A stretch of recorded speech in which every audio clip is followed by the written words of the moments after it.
And welcome back. Puerto Rican Family Institute Incorporated is a not for profit organization that is actually a multi program, family oriented health and human services agency that actually provides culturally sensitive services to children, adults, and families of all New York City communities. And then their mission is to their mission is to enhance the functioning and also the self sufficiency of diverse, marginalized communities and prevent family disintegration. Joining us to share a little bit about the work that they do and the services they provide, we are pleased to get further insight from the CEO of Puerto Rican Family Institute, Luis A. Rodriguez. And Luis, good to have you here on Open. Good morning. Thank you for having me.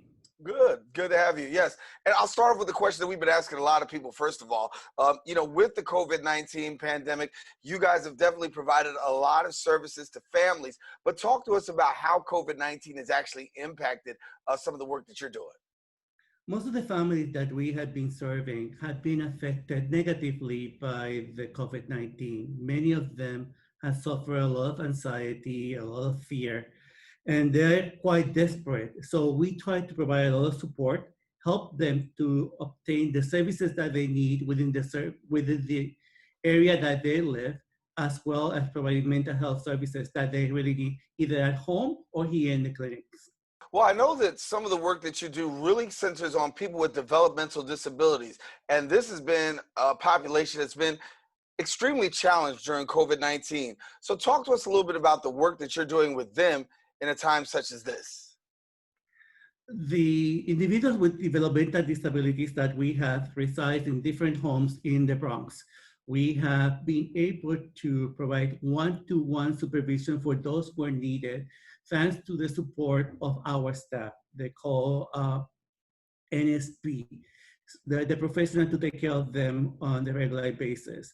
We provide a lot of recreation, a lot of education, and we work closely with the family members that they have to be an advocate for the individual.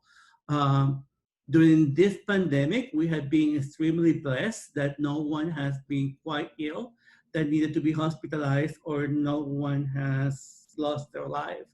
So we also offer a lot of medical services at the home. We have a nurse and we have the services of telehealth, so the individuals can see the physicians on a regular basis if they need it. And when we talk about some of the other services that you provide, I know one of the things is really dealing with children and families and keeping those families intact. I like to say that the work that you do is also called preventative. So as you talk about the preventative work that you do, share with us what that means to you. Preventive program is under the Administration of Children's Services here in New York. We have offices in the Bronx. Those are families who are at risk to have those children being placed in foster care. So we do provide a lot of support, including education. We provide nutrition. We provide in-home therapy and crisis intervention. The family, as well as the staff, have been trained in an evidence-based model that help them recognize risk factor to prevent that the child or the family go into an abuse or some kind of dangerous situation. The social workers work with them on a weekly basis. They meet with them either at home or also utilizing the services of telehealth. Right now, we have around 30 to 40 families that we serve in the Bronx. We used to serve families in Brooklyn, and we plan to serve families in Brooklyn again in the near future. And talk about serving families, what has been the biggest challenge amidst all that's been going on with COVID-19 for you guys? Most of the families that we serve have lost employment. So a major issue with them is economic support. We have been able to help them obtain the services that they need, either by the unemployment services, be sure that they get the subsidy that the city is supposed to give them, as well as help them get other training so they can participate in other jobs fairs, either by internet or by Zoom. But it's mostly one-to-one education, and be sure that the family have all the nutritional needs that they have and they need for the families. And when we talk about nutritional needs, obviously a big thing that's going on during this time is food insecurity. Are you finding that more and more families, given the fact that there's unemployment out there, given the fact that we're having these challenges in terms of community, um, a lot of people are dealing with the food insecurity issue? Major insecurity, not only in the families that we see in the Bronx, but also in the families that we serve in Manhattan, Brooklyn, as well in Queens. Major insecurity. We have been affiliated with a number of food banks, so they've been able to help us provide some of the nutritional needs that these individuals are they need to receive. Also, the institute offer a lot of nutritional support by providing food to them as needed on a needed basis. Mhm.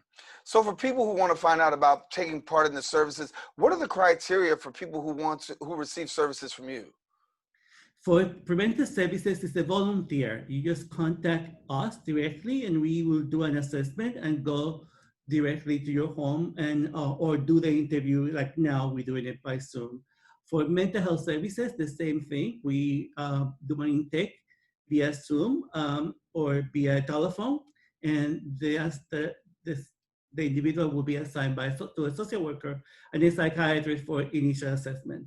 For health homes, we do provide services based on the insurance that the individual may have, and the individual does not have insurance. We help them obtain insurance so they can participate in care coordination of their health needs.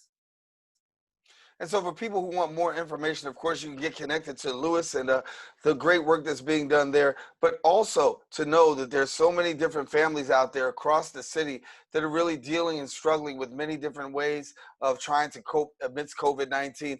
Want to make sure that we get you connected, that you may be able to partner with Luis and the great work that he's doing over there.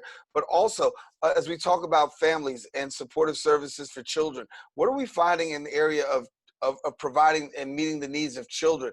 What are they going through that maybe many of us are not so familiar with? Yeah. Many of the children are also quite anxious. They also might be afraid what will happen to them. They lose their home that they live with their parents. We also need to be very careful because when you live in an environment with all your family members, there might be many stressful situations, and there might not be the supervision that the child needs.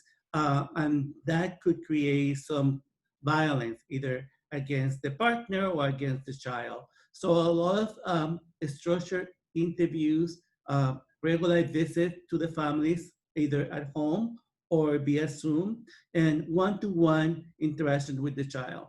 But the child is like it's a normal human being who suffer the same symptoms that an adult will suffer. It is what we call in psychiatry egocentricity. They believe that they are responsible for whatever happened to them.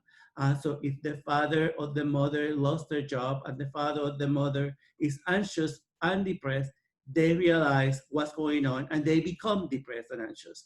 So support intervention is given, a lot of education.